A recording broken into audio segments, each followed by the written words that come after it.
참 예수님.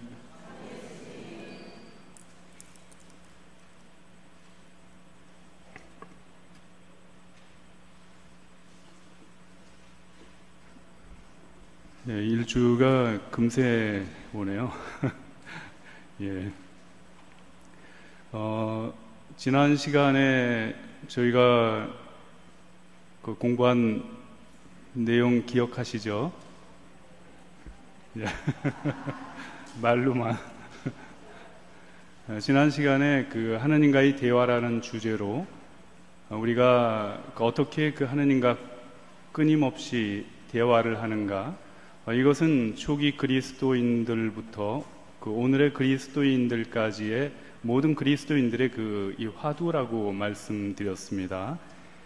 이제 하느님과의 대화를 이제 기도라고 우리 교부들이 정의를 했고, 이제 기도를 하느님과의 대화 차원으로 우리가 이해를 할 때 상당히 이 단순해진다고 말씀드렸습니다.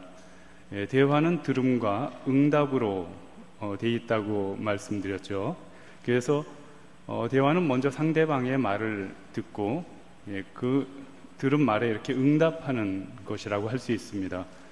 현대의 문제는 이 들음에 있습니다. 그 현대인들은 잘 듣지 못한다는데 아주 큰 문제가 있습니다. 듣지 못해가지고 여러 가지 이제 갈등이나 그런 어려움들이 생겨나게 됩니다. 그래서 각자 자기식으로만 듣게 되고, 또 상대방의 그 말을 제대로 못 듣기 때문에 응답도 이상하게 서로 오해를 하게 되고 이렇게 되는 것입니다. 그래서 이 경청, 즉 이 들음은 우리 신앙의 시작이기도 했고, 우리는 선포된 복음을 듣고 믿음으로써 우리 신앙은 시작됐지 않습니까? 마찬가지로 하느님을 향한 우리의 이 여정, 영적 여정 자체도 들음으로 시작됩니다. 즉 하느님 말씀을 듣고 그 말씀을 실천해가는 과정이라고 할 수 있습니다. 우리의 영적 여정은. 그래서 듣는 것이 아주 중요하다고 말씀드렸습니다. 과연 누가 제대로 들을 수 있을까? 우리는 말을 하기 좋아합니다. 그리고 말을 다 잘합니다. 나의 생각과 나의 의견, 나의 주장을 남들에게 이렇게 관철시키고자 하는 것이 우리의 어찌 보면은 1차적인 관심사일지도 모르겠습니다. 그렇지만은 우리는 그리스도의 그 제자들이죠. 그리스도인들이라는 것은 바로 그리스도의 그 제자라고 말씀드렸습니다. 그 의미가 그리스도노이라는 그리스 말은 그리스도 추종자 혹은 그리스도의 그 제자라고 말씀드렸습니다. 제자는 듣는 자입니다.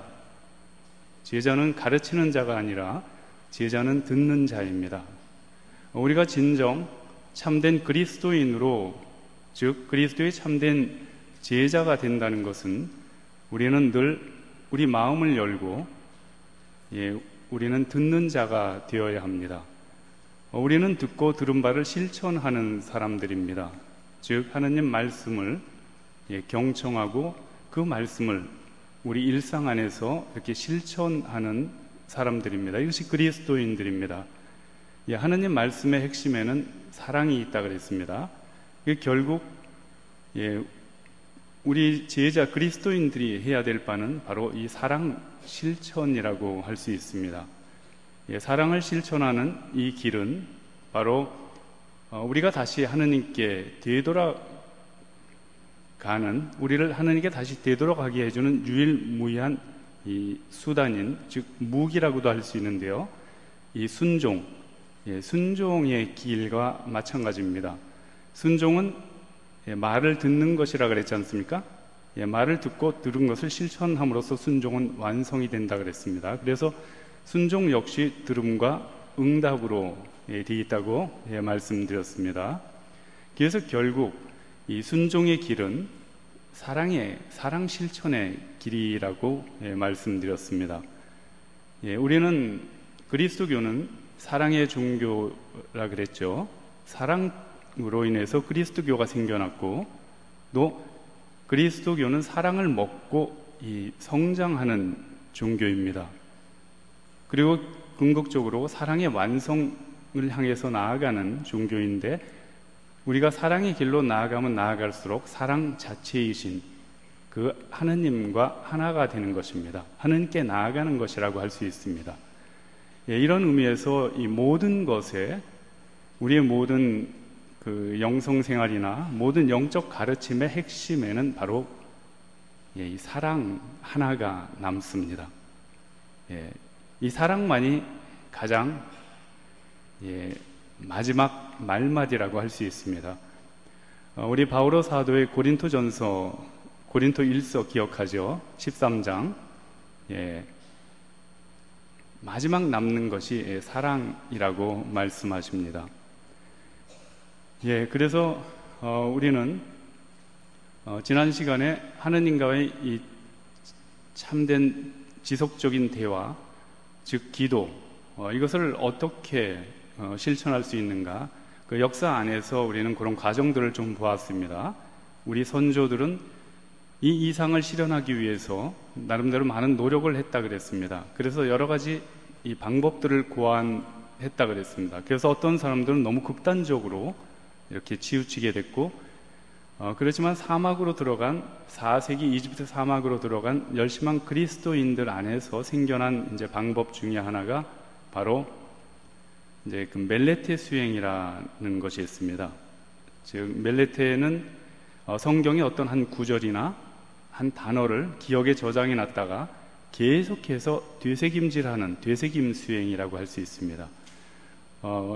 이 수행으로서 사막으로 들어간 이 그리스도인들은 늘 하느님 말씀 안에서, 그분 현존 안에서 이렇게 살고자 이렇게 노력을 했던 겁니다. 즉 끊임없이 하느님과 대화를 유지해 나가고자 했던 것입니다. 이제 이 멜레테 수행, 즉 이 단음절 기도, 또 다른 말로, 그리고 이제 후대 예수 기도도 이제 이 멜레테 수행의 그 기원입니다. 멜레테 수행이 이 모든 것들이 결국 여기서 이제 생겨나는 것입니다. 끊임없이 기도하라, 즉 항상 하느님과 대화하라, 하느님과의 대화를 지속해 나가라는. 그래서 제가 지난 시간에 이 하느님과의 이 대화, 지속적인 대화가 어떻게 가능한가, 이제 베네딕토 성인의 이 가르침에 따라서 그 세 가지, 베네딕토의 삶을 구성하는 세 가지 핵심 요소를 말씀드렸습니다. 즉 하느님과 함께 대화하는 우리 성무일도 있죠. 이 공동 이제 시간 전례, 즉 이제 오푸스 데이라고 표현을 합니다. 베네딕토 성인은 하느님의 일. 그리고 이제 개인으로 또 하느님과 기도를 합니다. 그 대화를 합니다. 이것이 바로 렉시오 디비나라고 말씀드렸죠. 그리고 우리 일상 안으로 이 대화는 이제 이어집니다. 즉 노동을 통해서. 그래서 우리가 하는 일상 안에서 하는 모든 일을 통해서 우리는 이 하나님과의 대화를 지속해 나갈 수 있는 것입니다. 실제 우리 삶에서 이것이 이제 어떻게 가능한가? 여러분들의 그 삶에서 아주 단순합니다. 우리가 그 성당에서 이제 함께 기도도 하죠. 그리고 개인적으로 성경을 이제 하나님 말씀을 경청하지 않습니까? 그리고 거기에 이제 응답을 하고 이제 렉시오 디비나입니다. 그리고 이제 그날 이제 복음이나 독서 말씀에서 이제 어떤 하나의 양식을 우리는 취할 수 있습니다. 그날을 위한 영적인 양식을, 어떤 한 구절이나 한 단어를, 이것을 가지고 하루 일상 안에서 계속해서 이 말씀 안에 머무는 것입니다. 이럼으로써 이제 지속적인 이 대화를 유지해 나갈 수 있는 것입니다. 그래서 어찌 보면은 기도를 이 대화 차원으로 이해했을 때는 기도가 복잡하지 않습니다. 요란스럽지 않습니다. 결코 아주 단순하고 너무나 이렇게 접근 가능한 것입니다. 더 이상 우리는 신부님 어떻게 기도해야 됩니까? 이런 질문을 할 필요가 없습니다. 벌써 다 알기 때문에 이것이 아주 평범한 우리 그리스도인들이 하느님과의 이 항구한 대화, 지속적인 대화를 유지해 갈 수 있는 아주 단순하고 아주 중요한 이 방법이라고 할 수 있습니다. 오늘은 이제 방향을 좀 틀어서 이 조화로운 삶을 위한 이제 영적인 기술들에 대해서 이제 베네딕토 성인이 어떤 기술들을 제시하는가, 이제 그 기술들을 좀 나누려고 합니다. 베네딕토 규칙은 이제 함께 하나님을 찾는 사람들을 위한 규칙입니다. 즉, 이 공동생활을 위한 규칙입니다. 그래서 베네딕토 규칙을 보면은 함께 조화롭게 또 평화롭게 하느님을 이렇게 찾아 나갈 수 있는가, 어떻게, 거기에 대한 가르침들이 집약이 되어 있습니다. 사실 그 함께 사는 삶은 쉽지 않죠. 우리 가정 생활도 만만치가 않지 않습니까? 뭐 어찌 보면 가정 생활이 더 힘든 것 같습니다. 저는 가정 생활을 했죠. 결혼을 했다는 것이 아니에요. 저도 가정에서 자랐지 않습니까? 태어나고 가정 생활을 했고, 근데 실제 저희 부모님들 이렇게 살아오신 저희 부모님 좀 말씀을 드리는 건, 돌아가셨기 때문에 두 분 다 뭐 하늘에서 듣고 계시겠지만은 그래도 용서해 주십시오. 저희 부모님들은 만나서는 안 될 분이 만났어요.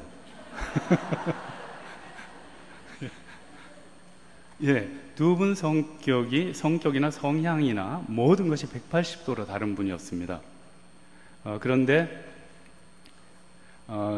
이제 아버님은 중국 용종 출신 태생이시고요. 어머니도 이제 중국의 그 차도구, 이제 북한도 예전에 차도구 출신입니다. 그래서 두 분이 결혼하시려고 했던 것도 아니었고, 이제 어머님이 어느 날 본당 신부님을 찾아갔습니다. 그 본당 신부님은 저희 그 베네딕토에 영길스도원이 있었습니다. 거기 소속된 김봉식 마우로 신부님입니다. 지금 저희 시복시성 38위 중에 한 분입니다. 그 한국인 사제였습니다. 수도자 베네딕토에. 이제 어머님이 이제 수녀원을 가시려고 이제 이제 신부님에게 추천서를 받으러 갔습니다. 추천서를 이제 받으러 갔는데 신부님이 이제 어머님에게 하시는 말씀이, 이제 그때 당시는 이제 막 격동기였습니다. 그 1947년 8년 중국 공산당이 이제 들어오고 아주 불안한, 수도회들도 수녀원들도 이제 막 폐쇄되기 일보 직전이고 그런 상황이었습니다. 그래서 이 신부님이 어머니께 하시는 말씀이, 어머니가 이제 대레사였거든요. 대레사야, 지금 이 난리통에 수녀원 가봐야 다 폐쇄되고 쫓겨난다. 그래서 내가 너에게 영원한 직장을 소개해 주겠다. 영원하진 않죠.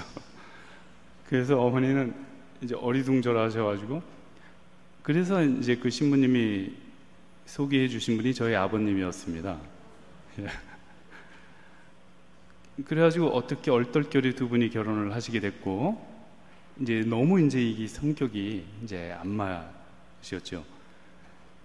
그래서 이제 중국 공산당이 이제 때문에 청진으로 넘어오셨습니다.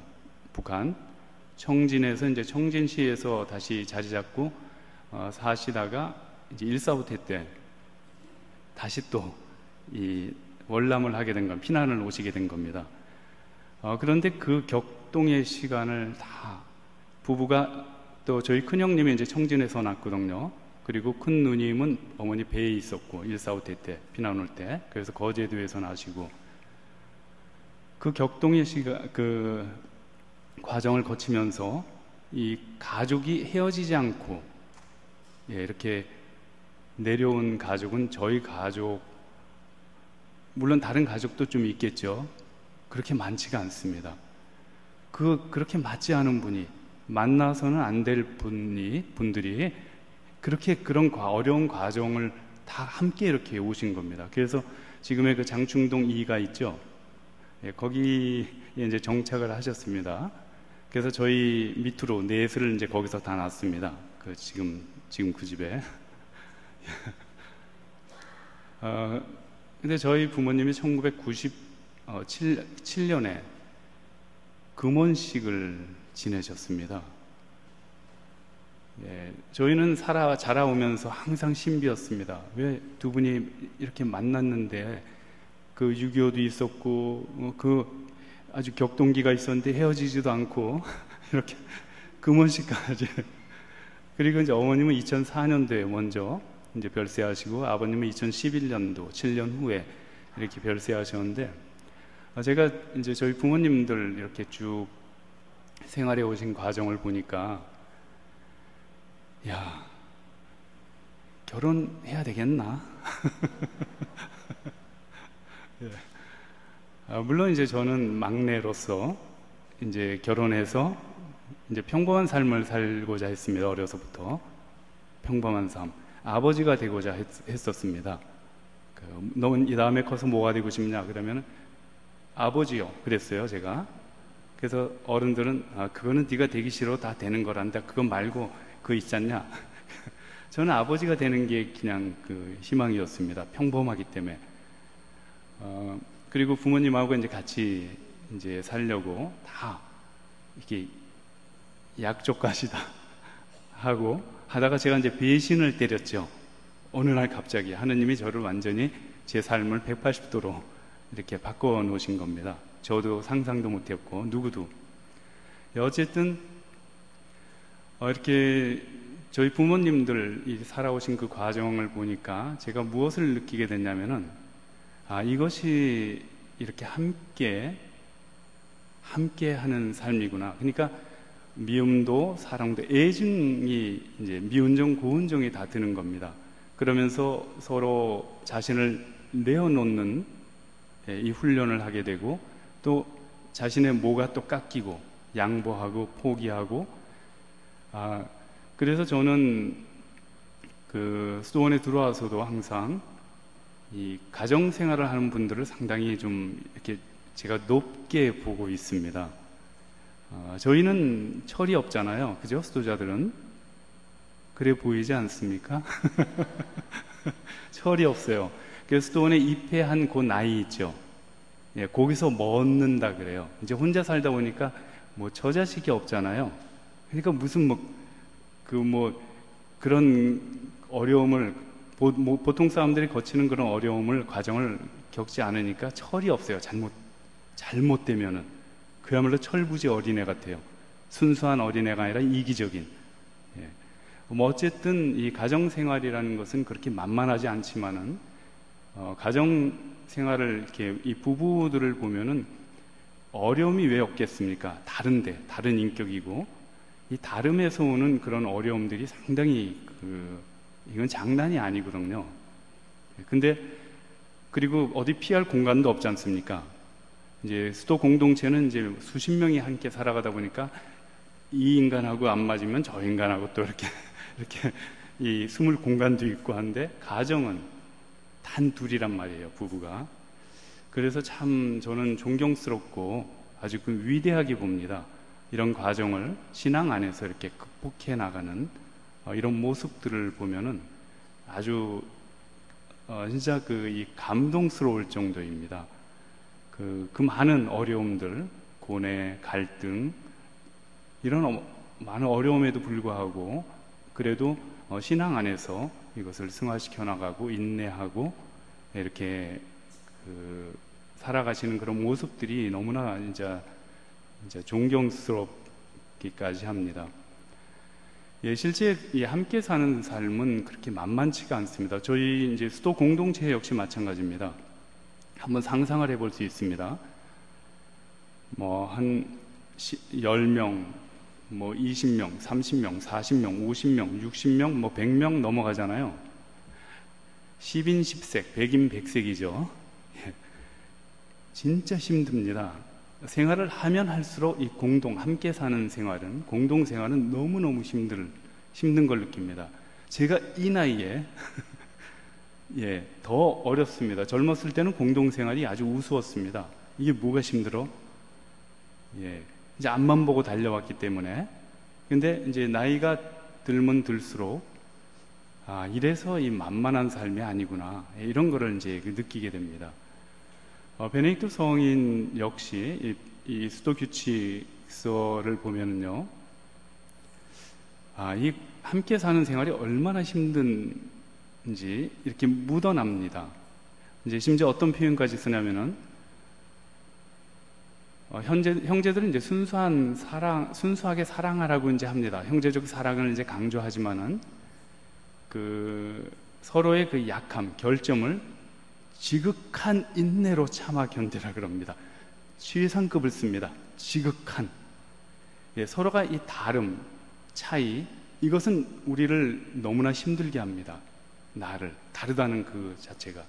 밥 먹는 이 모습, 말투, 모든 게 다 다르거든요.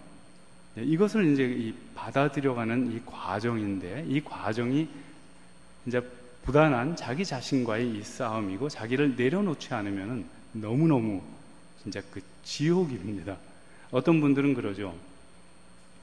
이제 수도원에 이제 여러분 중에서도 이제 7월 9일, 10일 이제 수도원 이제 방문하지 않습니까? 어떤 분들은 이제 방문하시면은 저희 이제 기도하는 모습, 성당에서 이렇게 두 줄로 열 서가지고 행렬해서 쭉 성당이 돌아서 제대 앞에 이렇게 하느님께 이렇게 절하고 이제 각자 이렇게 자리로 들어갑니다. 그리고 그 기도하는 모습 보고서 수도원에 이제 처음 오시는 분들은, 야, 이곳이 천국이다.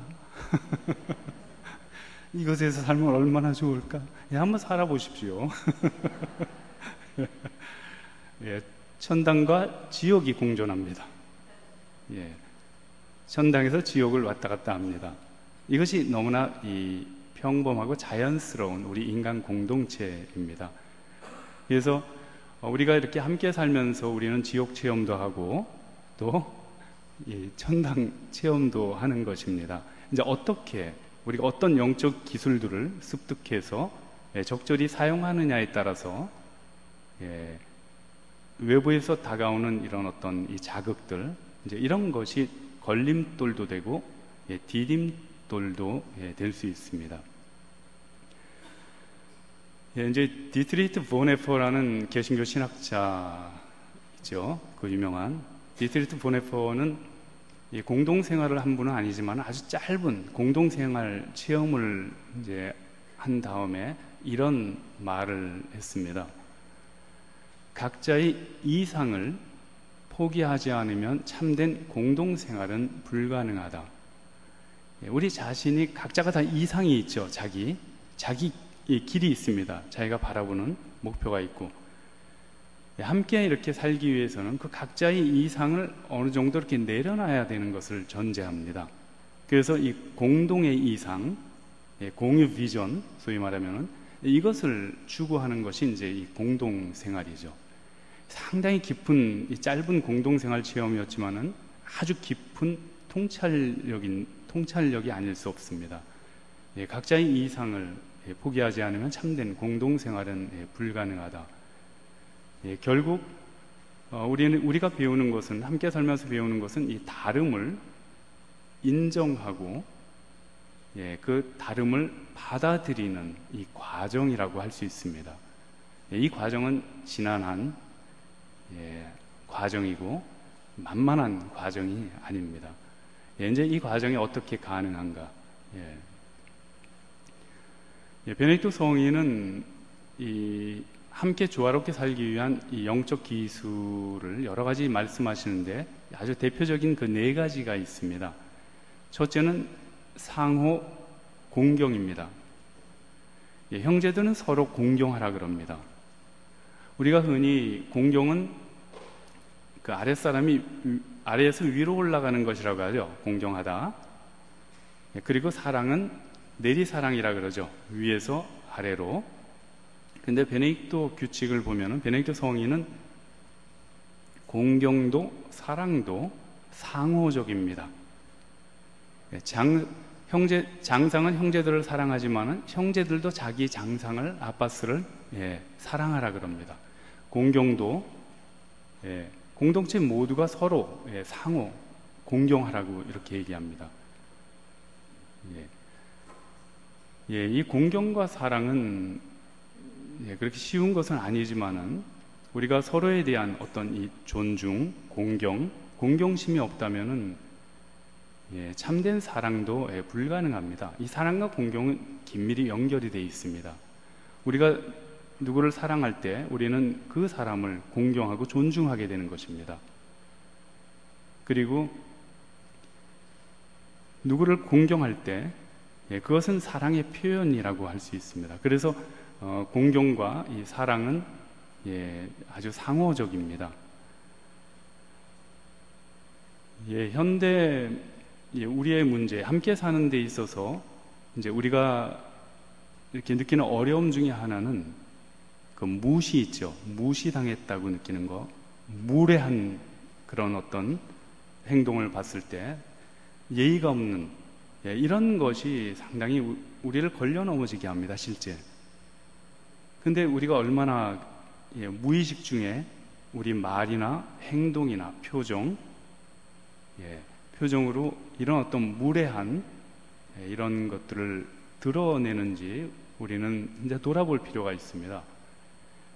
나의 말이 나는 대수롭지 않게 내뱉었지만은 그 상대방에게는 깊은 상처를 남깁니다. 비수가 돼서. 그리고 우리의 이 표정, 이제 상대방을 이제 완전 무시하는 그런 표정들, 이런 것들이 별건 아닌 것 같지만 나에게는 그 상대방을 완전히 짓밟을 수 있는, 일어나지 못하게 하는 결정적인 이런 무기가 될 수도 있다는 겁니다. 그래서 서로 이렇게 존중하고 공경하는 이런 어떤 이 자세, 이것은 진짜 함께 우리가 이렇게 살아가는데 아주 중요한 자세가 아닐 수 없습니다. 그리고 서로를 이렇게 사랑하는, 이 서로 사랑하는 것이 그렇게 쉽지 않죠. 얼마나 힘들면 예수님까지 그런 말씀을 하셨습니다. 너희가 너희를 사랑하는 사람만 사랑한다면 뭐가 다르겠느냐.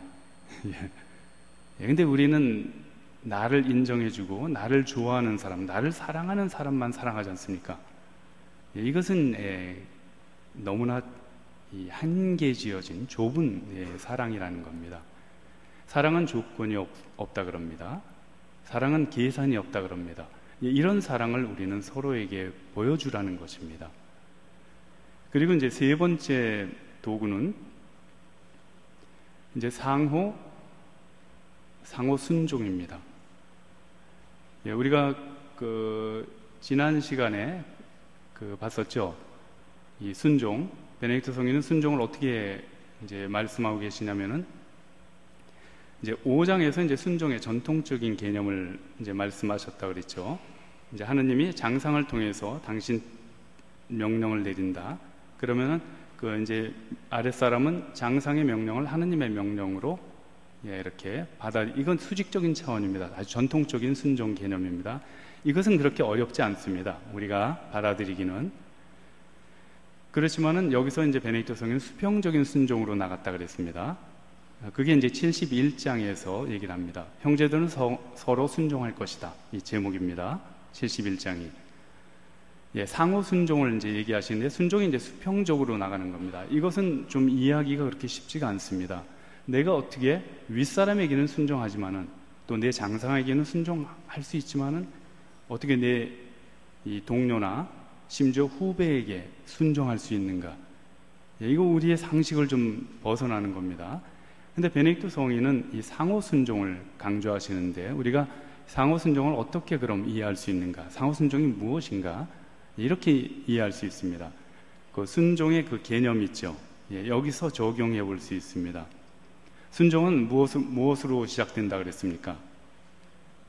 들음, 그리고 이제 실천, 듣는 것입니다. 경청의 자세입니다. 서로의 말을 경청하는 어떤, 이것이 상호 순종의 구체적인 표현이 될 수 있고, 그 다음에 이제 침묵도 마찬가지입니다.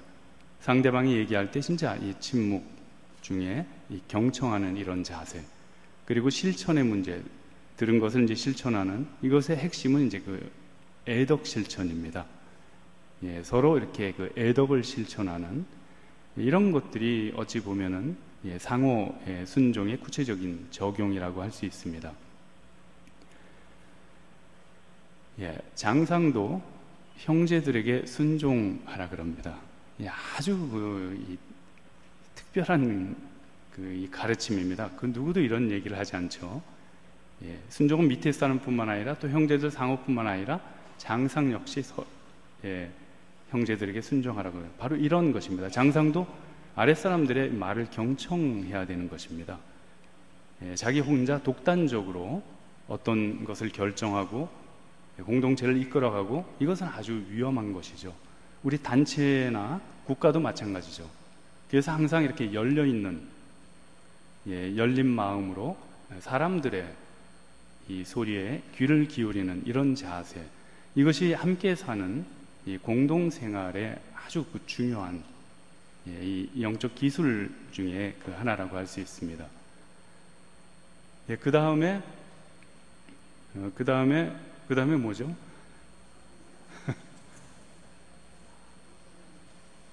저기 나오나요? 볼까요?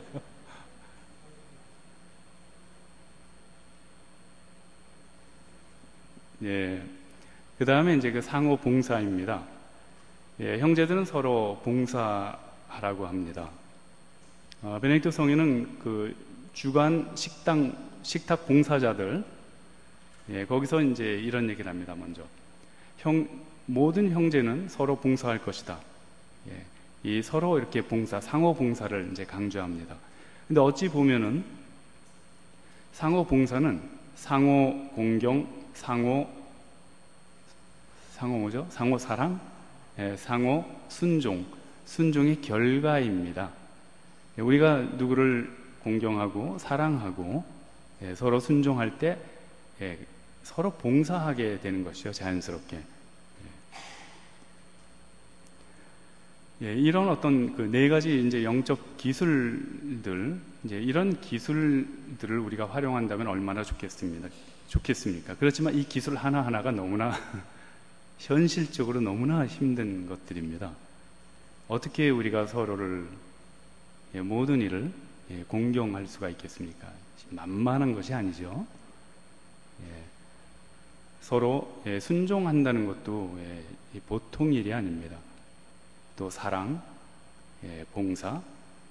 봉사도 이제 우리의 봉사는 좀 이렇게 제한적일 수가 있습니다.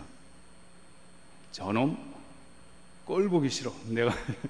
내가 왜 저 인간을 위해서 이렇게 봉사를 해야 돼? 이제 이럴 때 있지 않습니까? 본전 생각나고, 본전 생각이 이제 자꾸 이제 나게 됩니다. 이제 이 영적 기술들이 제대로 이제 이 발휘가 되려면은 이제 그 제대로 발휘하게 하는 아주 핵심이 있습니다. 그게 뭔지 감 잡으신 분 있습니까?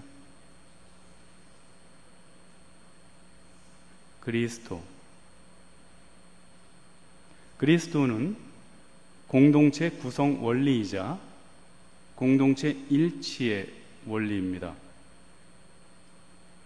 우리는 이제 라틴어로 운um 인 크리스토라 그러죠. 그리스도 안에 하나라 그럽니다. 쉬무스 운um 인 크리스토. 우리는 그리스도 안에 하나다. 그리스도는 우리의 머리이시죠. 우리는 그 지체들입니다. 이것이 이제 그 공동체라는 것이죠. 신앙 공동체입니다. 그래서 신앙 공동체에서 그리스도가 빠지지 않습니까? 이건 참된 신앙 공동체 아닙니다. 그리스도교 공동체가 아닙니다. 수도 공동체건 본당 공동체건 교회 공동체건 그리스도가 빠지면은 이것은 그냥 인간 공동체에 불과합니다. 우리는 그리스도를 중심으로 하나로 모인 것입니다. 이것이 공동체입니다. 그리고 우리가 그리스도를 향할 때 그리스도를 각자가 그리스도를 향할 때 공동체는 결속이 됩니다. 일치가 되는 것입니다. 그래서 그리스도는 공동체 구성 원리이자 동시에 공동체 일치의 원리라고 이렇게 할 수 있습니다. 모든 것은 그리스도 안으로 수렴이 됩니다. 베네딕토 성인의 영적 가르침 역시 결국 그리스도로 이렇게 수렴됩니다. 이 영적 기술들, 이것이 제대로 발휘되기 위해서는 그리스도 안에서만 가능합니다. 그리스도가 빠지지 않습니까? 그러면 이런 것들은 도저히 이 기술들을 사용할 수가 없습니다. 그리스도가 빠지면은. 그래서 아주 강한 이 그리스도 중심성이 나타납니다. 베네딕토 성인의 가르침 안에는. 저기 그 마지막에 저 그림 있죠? 저기 어찌 보면 공동체 영성에 베네딕토 규칙은 이 공동체, 조화로운 공동체 생활을 위한 이 아주 가르침을 담고 있는데요. 저것이 이 결론입니다. 이제 우리 각자가 이렇게 모여서 하나의 공동체를 이뤘습니다. 저 원, 저 중심에는 누가 이제 계시는지 알죠? 그리스도가 계십니다. 그리스도를 중심으로 우리는 이렇게 모인 겁니다. 그래서 각 구성원은 그리스도를 바라보고 그리스도를 향할 때 각 구성원이 이 공동체는 아주 결속이 됩니다. 핵처럼. 제가 지난 시간에 지난주에 소개한 프랑스의 란드벤 엑스돈, 베네딕토 스토원, 거기서 이렇게 체험 얘기 좀 말씀드렸죠. 젤리 더 먹으려고 막 이렇게 흔들어서 떨구고 그 스토원, 그 스토원은 제가 가서 얼마 지나지 않아서 아빠스님을 중심으로 아주 핵처럼 이 결속된 공동체라는 것을 느꼈다 그랬죠. 이런 결속이 이제 어디서 나오는가? 여러 가지 원인이 있지만 가장 중요한 것은 그리스도입니다. 즉, 각 구성원이 수도자들이 그리스도를 향하고 있다는 것입니다. 그럴 때 이 공동체는 아주 핵처럼 단단하게 결속이 됩니다. 만약에 각 구성원이 저 화살표가 이제 반대로 됩니다. 밖으로 나갑니다. 이제 원심. 각 구성원이 그리스도로부터 이렇게 멀어지지 않습니까? 그럼 이 공동체는 어떤 공동체가 됩니까? 무슨 공동체라 그러죠? 우리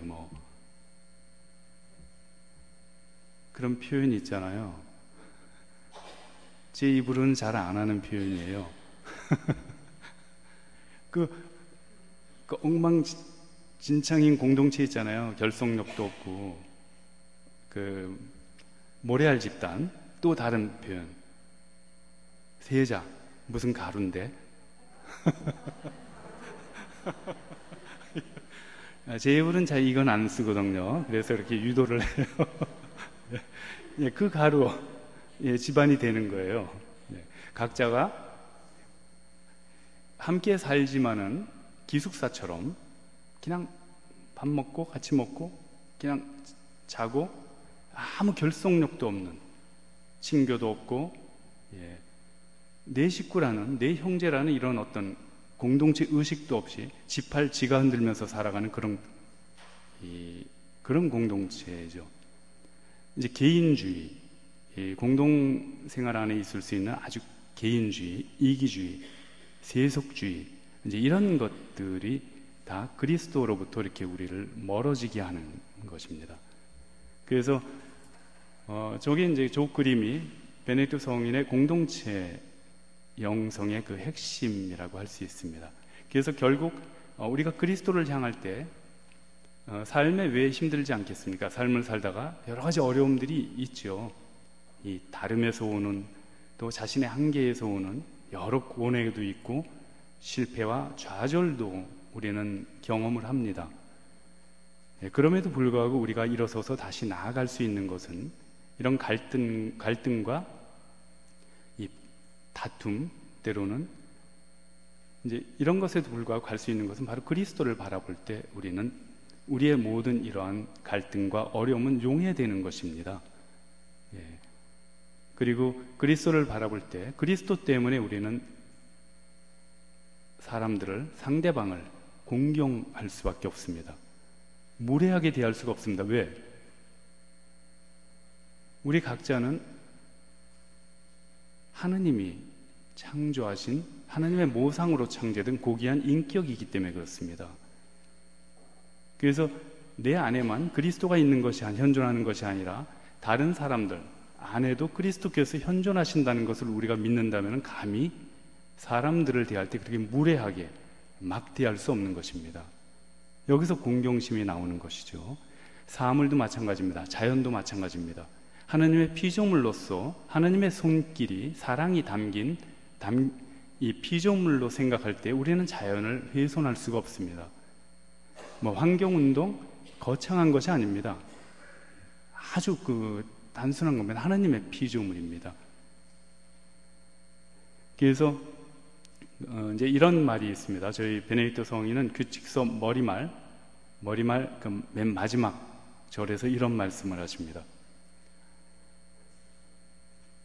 수도 생활과 신앙의 나아감에 따라 마음이 넓어지고 말할 수 없는 사랑의 감미로서 주님의 계명길을 달려가게 될 것이다. 수도 생활과 신앙의 나아감은 나아갈수록 마음이 넓어진대요. 그리고 이 사랑으로 충만해서 사랑의 맛을 느껴서 이제 이 길을 처음엔 힘들게 막 끌려갔다가 억지로 땀 흘리고 갔다가 나중에 그 사랑에 취해서 그냥 달려간다는 겁니다. 얼마나 아름다운. 근데 이것이 현실은 어떤지 아십니까? 제가 현실을 솔직하게 이걸 바꿔서 말씀드릴게요. 수도가 신앙에 나아갈수록 마음은 좁아지고 말할 수 없는 미움의 감미로서 주님의 계명길을 거슬러 가게 될 것이다. 이것이 현실이에요. 베네딕토 성인이 말씀하시는 것은 이상이에요. 우리는 함께 살면서 우리가 싸나워지잖아요. 솔직해야 돼요. 우리 싸나워져요. 누가 나를 공격하면은 거기에 대응하는 법을 배우잖아요. 나를 무시한다 하면은 거기에 맞는 것을 우린 배워나가요. 습득해 나가요. 이게 얼마나 우스운 겁니까? 이 싸나워진다는 것은 우리는 길을 거꾸로 가고 있다는 겁니다. 분노, 화, 죽을 때까지 우리를 괴롭히는 아주 고질적인 녀석인데요. 이 분노에 사로잡힌 사람은 악령들이 더 이상 건드리지 않는다 그래요. 왜? 그 자체가 악령이 되기 때문에. 이렇게 무서운 녀석입니다. 그래서 함께 살면서 우리는 싸나워질 수 있습니다. 예민해지고 막 거칠어지고 무례해지고 공격적이 되고 자기 방어만 하고 이것은 우리가 거꾸로 가고 있는 이 표지들인 것입니다. 그래서 제가 이 사막교부의 일화를 하나 소개해 드릴게요. 4세기 이집트 사막에 어떤 교부가 이제 살았는데 이 두 교부가 원로가 수십 년을 함께 수행을 했습니다. 같이 함께 살면서. 근데 이 원로의 이 두 원로의 고민은 이거였습니다. 아직까지 수십 년을 살면서 둘이서 한 번도 싸워보지 않았다는 겁니다. 이것이 고민이었습니다. 그래서 한 원로가 이제 다른 원로에게 제안을 합니다. 원로, 우리도 남들처럼 한번 싸워봅시다. 그러니까 이제 다른 원로가 이렇게 얘기해요. 아니, 싸울 줄을 모르는데 어떻게 싸우느냐고. 그랬더니 이제 이 원로가 내게 좋은 생각이 있어.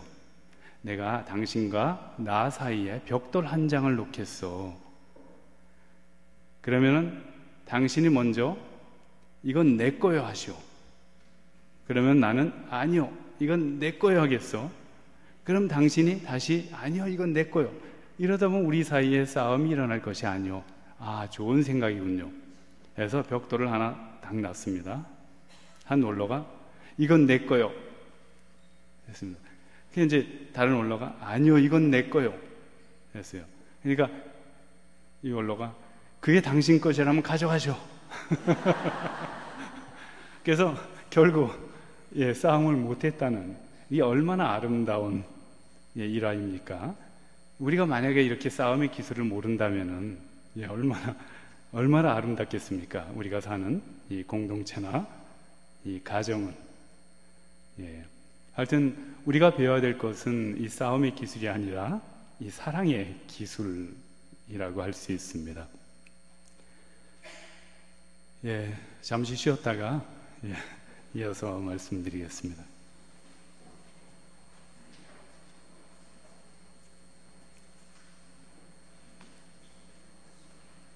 엉뚱한 이야기 하나 해드릴까요? 막간을 이용해서. 이제 우리 만날 날도 얼마 안 남았으니까 이제 저도 이제 힘이 나고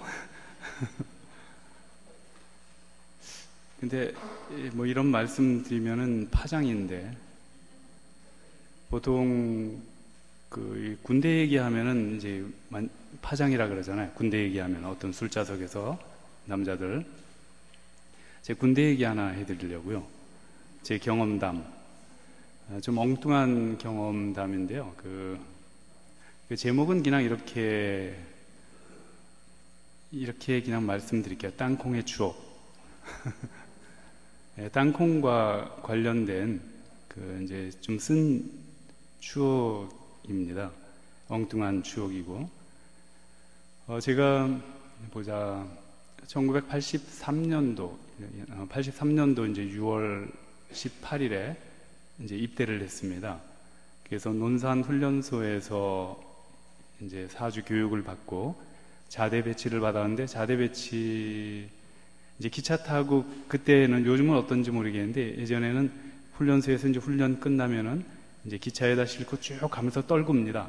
저 전방까지 이제 가면서. 그래서 빨리 떨궈야지 후방에 이제 그 배치받는 거라는 그런 얘기는 들어가지고, 근데 가는데 뭐 내리라는 소리는 안 하더라고요. 그래서 이거 어디 전방으로 갈래나 했더니 어디에 이제 내리라 그래요. 이제 두 사람을, 저하고 다른 이제 제 이제 동기가 됐죠. 그 트럭에 싣고 이제 어디로 갔는데 엄청나게 큰 부잣집 대문 앞에다 떨구더라고요. 널치더라고요, 우리를. 그게 어디였냐면은 나중에 보니까 삼사관학교 있죠, 영천 삼사관학교에 이제 배치를 받은 겁니다. 이제 장교가 아니라 이제 기관병으로 이제 그 현역. 그래서 이제 거기 엄청 진입로가 길잖아요. 쭉 들어갑니다. 이제 옛날에 이제 더블백이라 그랬어요. 이렇게 가방 짐 짊어지고 둘이서 이제 걸어가서 이제 그 부대 들어가서 이제 신고하고, 이제 뭐 신고식도 하고, 뭐 신고식도 무사히 마쳤어요. 그 신고식은 보통 이제 신병들이 오면은 이제 저녁에 신고식을 합니다. 뭐 노래, 뭐 장기자랑도 해야 되고. 근데 저는 이 춤이라는 것은 제 인생에서 4살 때 한번 허리를 흔들어 보고 이때까지 살아오면서 이 허리를 흔들어 본 역사가 없습니다. 군대 가서도 마찬가지죠. 뭐 할 줄 아는 게 없어요.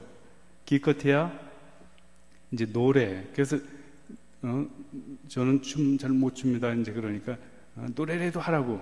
그래서 노래를 했는데, 그때 어떤 노래를 했냐면은 애들은 가라, 송창식 있죠. 그 노래를 이제 목이 터져라고 이제 했어요. 그랬더니 다들 배를 잡고서 그날 신고식은 무사히 넘어갔어요. 이제 자대 배치받고 이제 한 달이 지날 무렵에 이제 서울서 이제 부모님하고 지금은 수녀님이 된 둘째 누님이 면회를 오셨다 그러는 거예요. 그 한 달 만에. 근데 저는 좀 짜증이 났죠. 왜? 그때 이제 비상이 걸렸어요. 이제 비상 걸려가지고 다 이제 그 뭐 철 못 쓰고 항상 소총을 휴대하고 뭐 수통도 메고 탄띠 뭐 이런 게 이제 군장 상태, 이제 대기했는데 면회가 왔다는 거예요. 그래서 이제 소총 들고 철모 쓰고 이제 부모님을 맞으러 나간 거예요.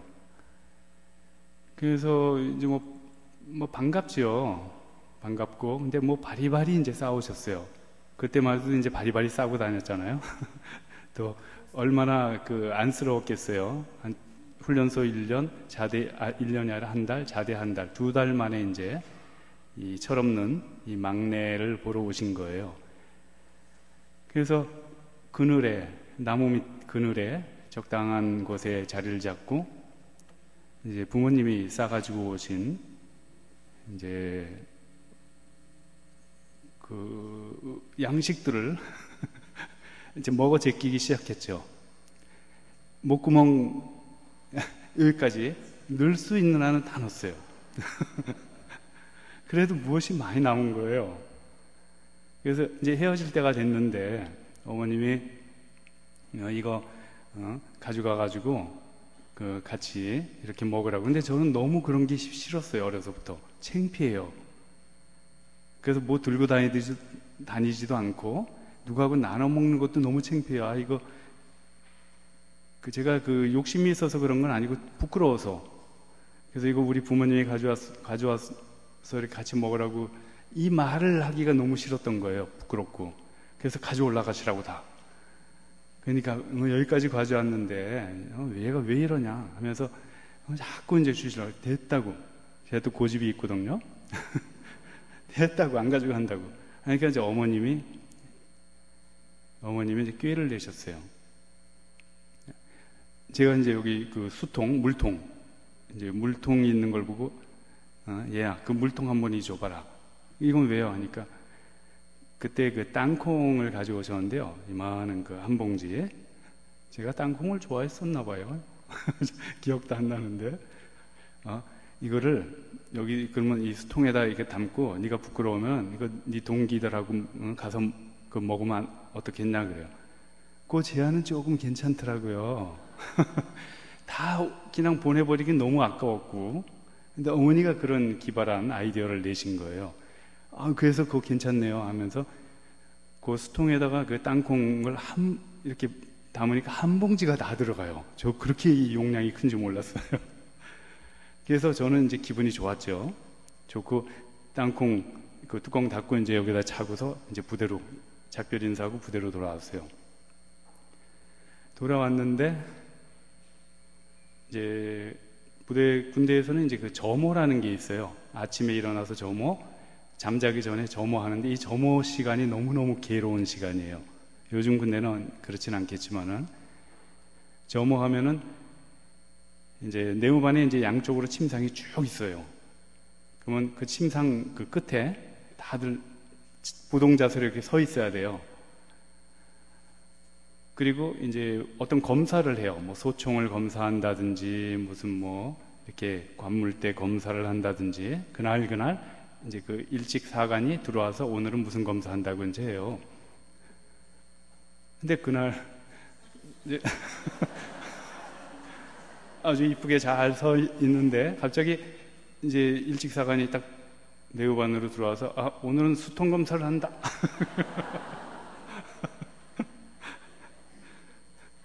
그때부터 이제 별이 보이고 별이 빛나는 밤이 되는 거예요. 큰일 났다. 이제 저는 걱정이 됐어요. 그래서 수통 검사를 하면은 수통 안에 물기가 있나 없나 검사하는 거거든요. 물기가 다 없어야 돼요. 그래서 뚜껑을 따가지고 거꾸로 침상 끝에다 이렇게 올려놔야 돼요. 그럼 지나가면서 수통을 이제 흔들어 보고 물기가 나오나 안 나오나? 이제 이건 큰일 난 거예요. 그래서 뚜껑을 따고 잽싸게 이렇게 뒤집으니까 이 무게 때문에 땅콩이 안 나왔어요. 그래서 그 침상 끝에다 이제 조용히 세워놨죠. 근데 이제 쭉 한 사람 이제 앞을 지나가면서 제 앞에 온 거예요. 그러면서 제 수통을 딱 들더니 이게 왜 이렇게 무거워? 근데 땅콩이 한 알이 딱 떠. 침상에 이게 뭐야? 침상 바닥에 땅콩. 다들 자지러지고, 이제 이 일직사관은 하도 기가 막히니까 이등병이, 자대 온 지 한 달밖에 안 된 이등병 수통에서 이 땅콩이 이렇게 너무 기가 막혀가지고 저한테, 내가 군대 생활 10몇 년 만에 이런 경우는 처음이다. 그러면서 저한테 이제 추궁을 했습니다. 이거 어떻게 된 거야? 이래. 그래서 제가 이제 너무 긴장해가지고, 오늘 부모님이 면회 오셔서, 그리고 말을 못 이었습니다. 창피해서. 그랬더니 지가 그 뒷말을 해줘요. 그래, 너희 부모님이 면회 오셔서 너 혼자 먹으라고 여기다 담아준 거냐? 이게 너무너무 저는 부끄럽고 부모님에게 죄송스러운 거예요. 너무 창피하고. 그 말도 못하고 있다가 이 사람도 이제 하도 기가 막히니까 그래, 이거 너 혼자 다 먹어 하고서 확 나가버렸어요. 그 다음에 이제 고참들한테 이제 큰일 났다, 나는 이제 이런 사단이 벌어졌으니까. 고참들도 너무 재밌어가지고 저를 이제 놀리기 시작했어요. 허이병, 그 빨리 땅콩 다 수통에다 빨리 넣어, 담아, 그래요. 그래서 거기서 이제 눈물을 머금고 다 땅콩을 하나 마지막까지 담고, 예. 다음 날 이제 저를 보는 사람들마다 땅콩 그래서 제 별명이 땅콩이 됐었습니다, 초기에. 그리고 얼마 지나지 않아서 이제 FM으로 바꿔버렸어요. 군대에서 FM은 아주 확실한 사람이란 뜻이거든요. 예, 너무 이게 치욕스러워가지고 그래가지고 나중에 집에 휴가 갔을 때 이제 가족들에게 이제 이 뒷얘기를 이제 해줬죠. 한바탕 배를 잡고 이렇게 웃었던 기억이 납니다. 그래서 제가 이 쓴 체험을 계기로 해서 다시는 땅콩을 이 수통에 안 담아요.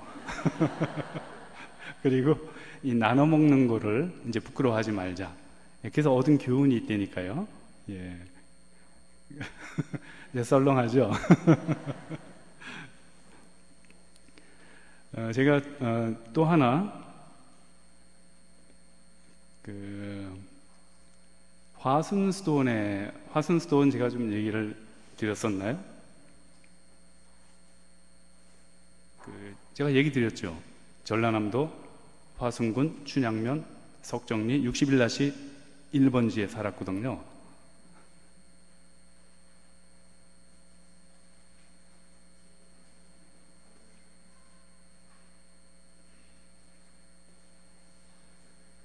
거기서 저희 식구가 이제 6명이었고 아주 작은 조촐한 공동체였죠. 근데 이제 어떤 최고령이 이제 1933년생이시니까 이제 80이 넘었었죠, 그때 당시에. 그런데 이제 독일 신부님입니다. 한국에서 딱 제 나이만큼 사셨습니다. 제가 태어난 해 한국에 오셨습니다. 그 해는 말씀은 드리지 않을게요. 이제 이 신부님, 저희가 이제 식탁에서 이제 식사를 하면서 이제 어떤 주제에 대해서 이야기를 하게 됐냐면은 성소 있죠. 부르심. 예, 성소에 대해서 이제 이야기를 이제 나누게 됐습니다. 식탁에서. 그런데 갑자기 이 신부님이 이런 말씀을 하는 거예요. 저희 다 있는데. 내가 만일 함께 살 사람을 선택하라 그랬으면 여기 있는 사람 중에 아무도 선택 안 했을 겁니다. 저희 완전히 띵했어요. 어떻게 저런 말씀을 저렇게 솔직하게 이야기하실 수 있을까? 그 용기에 이제 감탄을 했죠. 근데 가만히 생각해 보니까 저도 제가 함께 살 사람을 선택하라 그랬으면 아무도 선택 안 했을, 저도 같은 마음인 거예요. 그러면서 이제 그 신부님이 하시는 말씀이, 성소는 우리가 선택하는 것이 아닙니다. 성소는 하느님이 불러주시는 겁니다. 그래서 내가 함께 살고 싶은 사람들을 선택해서 우리는 함께 사는 것이 아니라는 거죠. 이 공동체라는 것은. 하느님이 우리 각자를 불러주셨고, 그래서 우리는 신앙 안에서 형제로서 받아들이고 함께 산다는 것입니다. 아주 그 일리 있는 말씀이었고, 이 말씀에서 그 아주 중요한 것을 이제 깨닫게 됐습니다. 우리가 이렇게 가정 공동체도 마찬가지고, 또 본당 공동체, 어느 공동체나 이렇게 구성원들이 있지 않습니까? 이것은 어찌 보면은 우리가 선택한 것이 아니라 하느님이 우리 각자를 위해서 이렇게 불러주신 사람들이라는 겁니다. 이제 이런 생각을 할 수가 있습니다. 이제 공동체 생활을 하다 보면은, 왜냐면 너무나 나하고 맞지 않는 사람들이 많거든요. 나하고 맞는 사람은 불과 몇 안 됩니다. 그 몇 안 되는 경우도 있고, 그러다 보면은 이게 막 엄청 스트레스를 이제 받는데, 이제 한때 젊었을 때는 이제 이런 생각들을 누구나 이제 한때 하게 될 수 있습니다. 어떤 생각이냐면은, 나하고 그러니까 친한 사람 있죠. 나하고 대화가 잘 되고 성향도 비슷하고 가까운 이 형제들하고 그냥 따로 하나의 공동체를 이뤄서 살면은 얼마나 좋을까, 이런 어떤 꿈들을 꾸거든요. 근데 천만의 말씀, 이것은 그야말로 환상인 것입니다. 그런 공동체는 없습니다. 아무리 나하고 잘 통하고 잘 맞고 한다 그래도 같이 한번 살아보세요. 또 다른 것들이 나오는 겁니다. 그래서 이 공동체라는 것은 아주 그 신비인데, 우리가 다르다는 거 있죠. 이 다르다는 이 자체는 신앙의 눈으로 바라볼 때는 엄청나게 큰 축복입니다. 하나님은, 우리는 완전하지 않죠. 각자 다 여백이 있습니다. 부족한 여백이 있는 것입니다. 채워져야 될 여백이 있습니다. 우리에게는. 이런 여백을 어떻게 채우느냐? 함께 사는 사람들, 다른 사람들을 통해서 우리의 여백이 채워지는 것입니다. 그래서 우리가 이 다르다는 것은 스트레스를 받게 하지만은 신앙의 눈으로 다른 관점에서 알아보면 엄청난 축복인 것입니다. 풍요로운 거죠. 그래서 나에게 없는 그런 어떤 선물, 은총, 그것이 저 사람에게 있고, 저 사람에게 없는 게 또 나에게 있고, 또 우리에게 없는 게 또 다른 사람에게 있는 것입니다.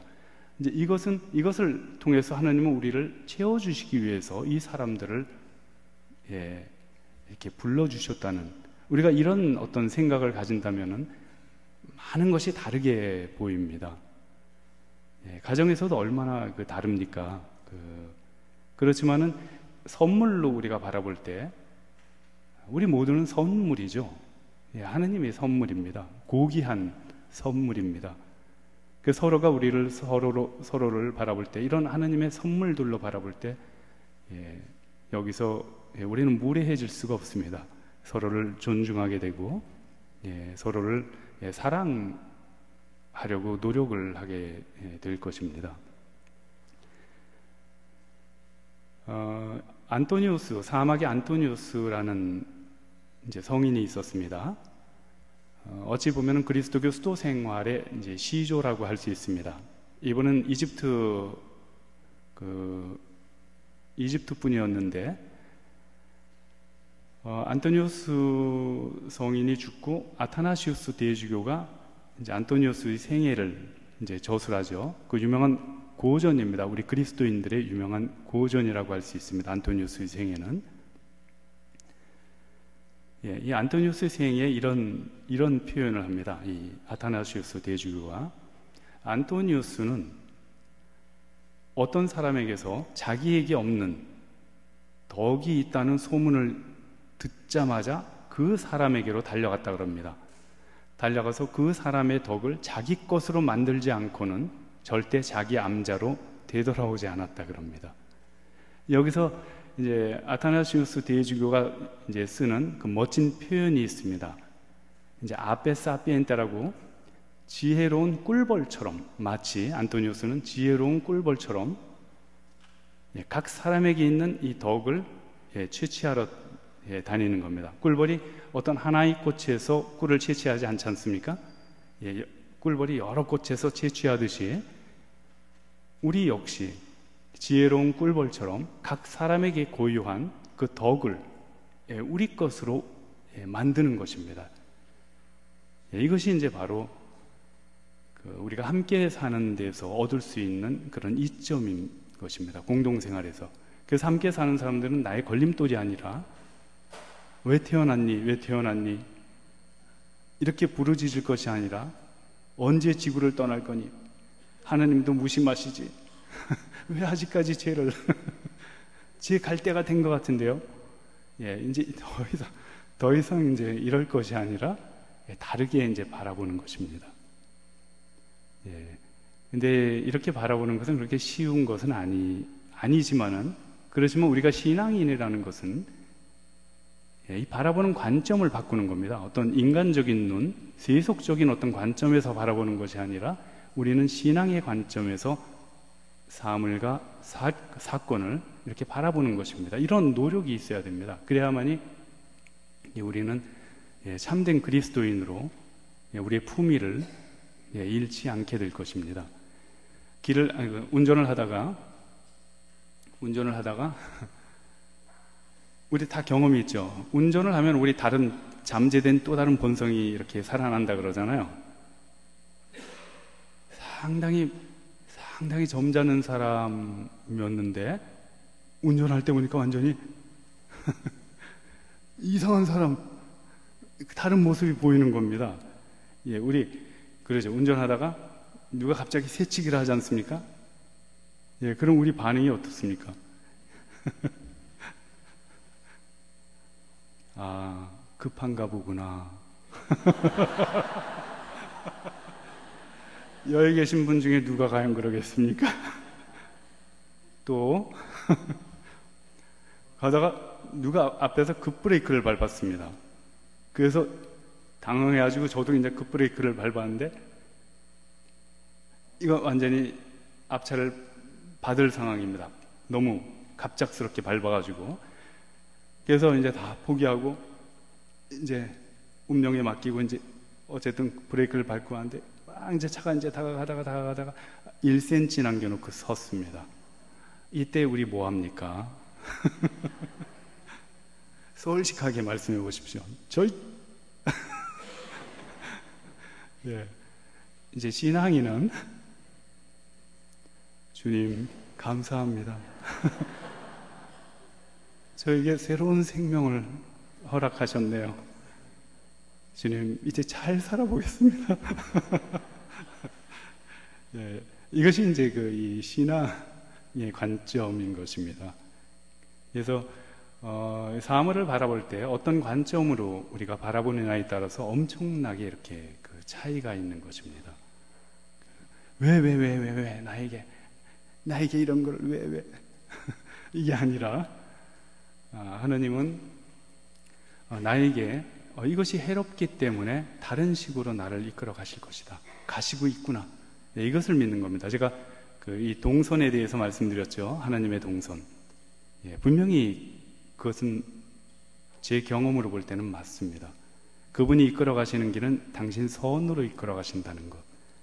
때로는 나의 동선과 너무나 달라서 어려움을 느낍니다. 고통을 이제 호소하게 되고. 하지만은 이제 신앙이라는 것은 바로 이런 상황에서 피아트 볼룬타스 투아 성모님처럼 주님 당신 뜻을 이루십시오.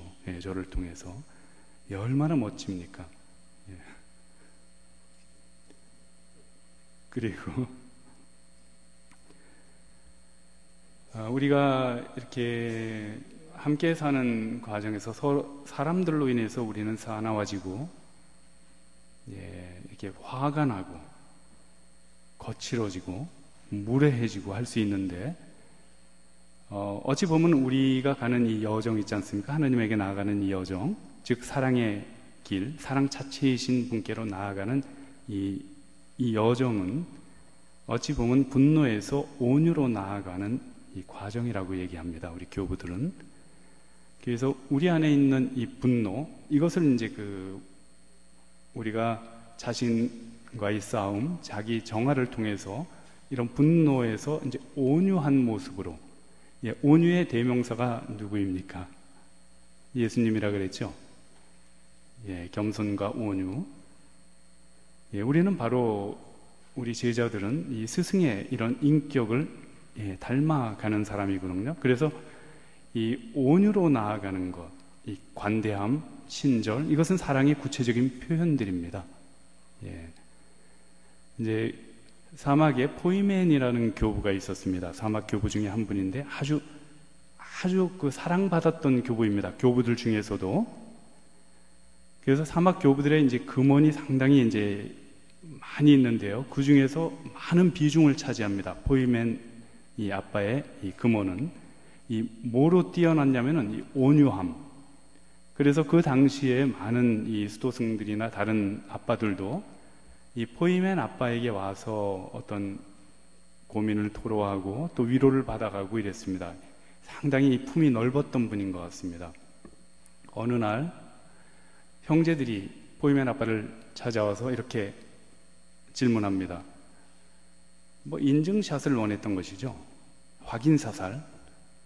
아빠, 우리가 이 성당에서 공동 기도 중에 조는 형제를 발견하면 어찌해야 되겠습니까? 뻔한 거잖아요. 뭐 대답은 뻔한 건데 인증샷을 원했던 겁니다. 이 권위 있는 아빠로부터 확인을 받고자 했던 겁니다. 이 수도자들이.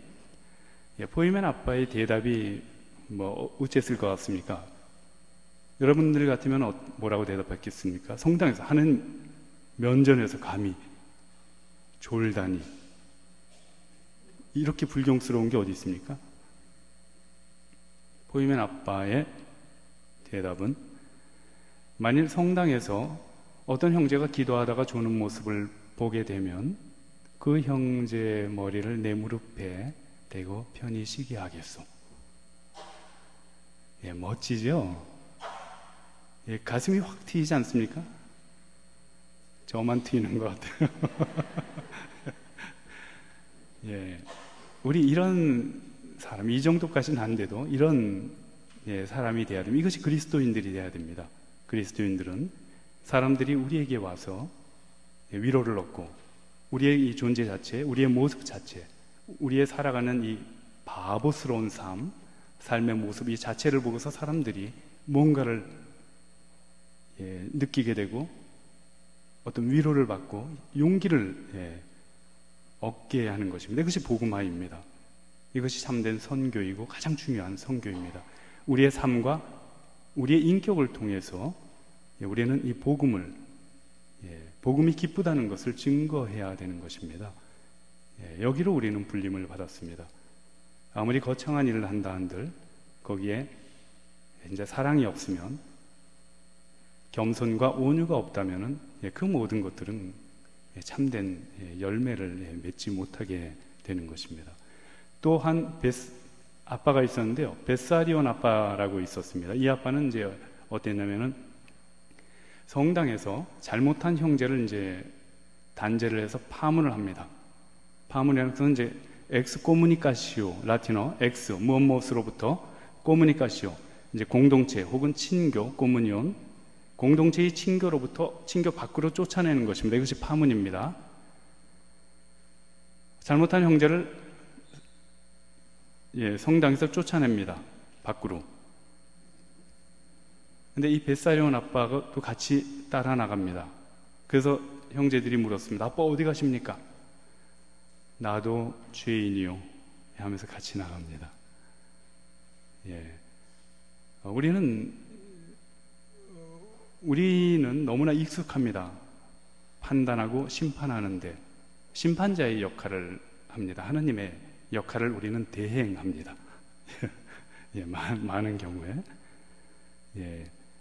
이런 어떤 이 온유함, 관대함, 용서, 이런 것들이 바로 우리 그리스도인들이 드러내야 되는 이런 모습들이 아닌가 합니다.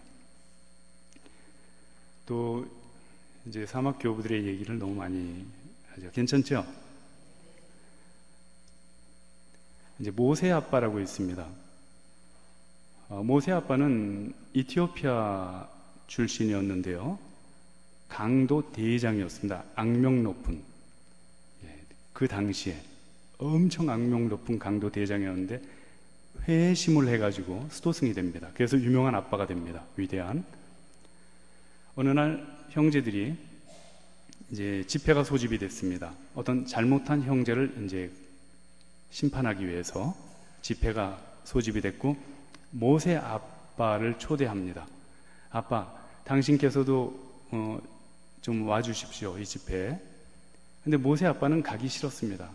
난 안 가도 된다고, 안 가겠다고. 근데 형제들이 계속되는 권유에 알았다고, 나도 가겠다고 하고 가는데, 이 광줄이 있죠. 밑이 이제 그 구멍난 광줄에 모래를 가득 담고 그것을 짊어지고 갑니다.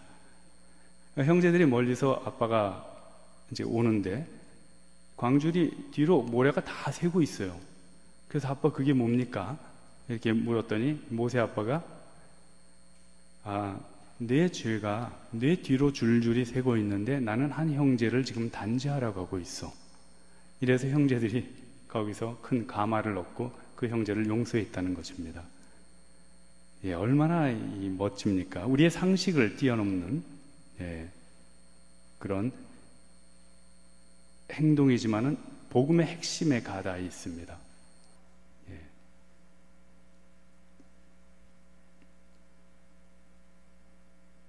카르투시오 스토헤라고 제가 잠깐 소개했었죠. 가톨릭 교회에서 가장 엄격한 이 스토헤입니다. 카르투시오. 위대한 침묵이라는 DVD 보셨나요? 그 3시간짜리 진짜 인내와 싸워야 되는, 말도 없고 이 잠자기 딱 좋은 스토헤입니다. 거기는 이제 프랑스 모원입니다. 모원 그렁 샤르트르즈라고. 이제 한국에 이제 진출했었죠. 남자는 98년도에, 1998년, 여자는 2003년도에 지금 진출해서 살고 있습니다. 남자는 상주, 모동에 있고, 여자는 보은에 있습니다. 근데 남자, 카르투시오 스토헤의 스페인 신부님 한 분이 어느 날 이런 말씀을 하셨습니다. 대화 중에.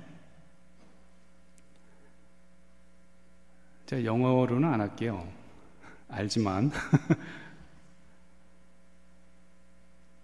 영원한 사랑의 선물에 응답하기에 우리 인생은 얼마나 짧은가.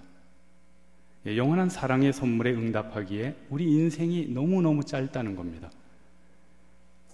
우리 인생은 이 사랑이 이 선물에 응답하기에도 이렇게 짧은데, 우리는 이 짧은 인생을 대부분 미움과 원망으로 이렇게 보내는 경우가 많습니다. 얼마나 어리석습니까? 우리가 죽어서 하나님께 갔을 때 결국 잣대는 사랑이라는 것입니다. 그래서 이 지상에 우리가 머물러 있는 동안 우리는 부지런히 열심히 사랑해야 됩니다. 사랑하기에도 너무나 부족한 시간인 것입니다. 그래서 많이 이렇게 사랑하시기를 바랍니다. 오늘날 우리 시대는 철학이 부재한 시대라 그럽니다. 그리고 영성이 빈곤한 시대라고 우리는 이야기를 합니다.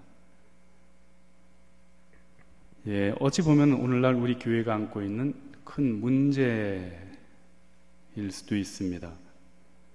그래서 우리에게는 어떤 철학이 필요합니다. 삶의 철학. 이 철학이 없으면 우리 삶은 비상적일 수 있고, 그리고 엉뚱한 데로 나아갈 수 있습니다. 그리고 풍요로운 영성이 우리에게는 절실합니다. 철학과 영성의 결핍은 오류와 무지를 낳게 됩니다. 그리고 우리를 정처 없이 표류하게 만들 것입니다. 과연 영성이라는 것이 무엇인가? 그리스도인으로서 우리가 영성적이 된다는 것이 과연 무엇인가? 결국 함께 우리는 더불어 하나님께 나아가는데 결국 그 가장 핵심은 사랑입니다. 그리고 사랑의 구체적인 표현들이 바로 겸손과 섬김, 자기 희생과 나눔, 온유, 이런 것들이라고 할 수 있습니다. 아직 한 2분 남았기 때문에 마지막 오늘의 결론. 여러분들, 저 이콘을 아주 현대적인 이콘입니다. 이탈리아 그 북부에 보제 공동체라고 있습니다. 그 말씀에서 샘솟는 기도라는 분도 출판사 그 책 혹시 들어보신 적 있죠? 읽어보신 분도 있고, 렉시오 디비나에 대한 그 책 저자가 설립한 보제 공동체라 그럽니다. 남녀 공동체로 이중 공동체입니다. 한 장상 밑에 남녀 수도승 공동체입니다. 제가 보제 공동체를 방문했을 때 거기 한 이제 수녀님이 그린 이콘을 이제 선물을 받았는데 저 이콘을 보면 딱 뭐가 떠오릅니까? 저기 그리스 말은 이제 하기야는 이제 거룩한이라는 그리스 말입니다. 하기야, 코이노니아라고 할 때는 친교, 어떤 친교를 뜻하죠. 그래서 우리 이 수도 생활에서 이제 수도 생활 쪽에서 코이노니아라고 할 때는 이집트 사막의 빠꼬미오 공동체를 뜻합니다. 그래서 거룩한 이 빠꼬미오 공동체를 뜻합니다. 코이노니아. 빠꼬미오 공동체를 이제 묘사한 건데 제목은 원로를 업고 가는 젊은 수도승입니다. 뭐 이렇게 좀 오는 게 없습니까? 네 자로 제가 요약을 해드릴게요. 상부상조. 얼마나 아름답습니까? 젊은 수도승은 열정과 힘이 있습니다. 그렇지만은 경험이 없기 때문에 지혜가 없습니다. 분별력이 아직 부족합니다. 지혜와 분별력은 경험에 의해서 나온 겁니다. 실수도 해보고 좌절도 해보고 여기서 이제 그런 것들이 이제 생겨나는 것입니다. 근데 이 원로는 지혜와 분별력은 있지만 이제는 힘이 없습니다. 그래서 젊은 수도승이 자기 원로를 업고 원로는 길을 지시하고 수도승은 원로를 업고 그 길대로 가는 것입니다. 상당히 아름다운 더불어 사는 이 공동체 안에는 노인도 있고 젊은이도 있고 다양하지 않습니까? 연령도 계층도 이게 서로가 다 이렇게 상부상조하는 것입니다.